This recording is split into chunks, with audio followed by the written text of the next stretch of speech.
Tepang deui sareng Aki dina acara Jumat Kliwon.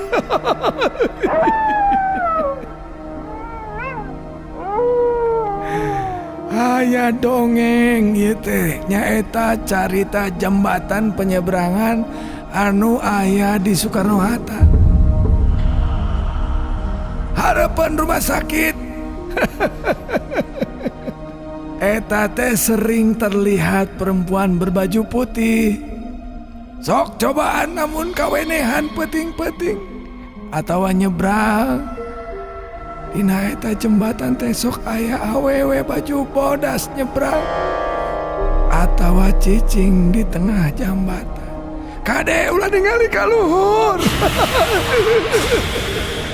Katingali eta awewe teh cicing. Mantak muriding. Sering kejadian eta didinya kejadian kecelakaan kusabab ningali ka luhur. Tina sababaraha pengakuan karena ningali eta awewe keur cicing dina jambatan.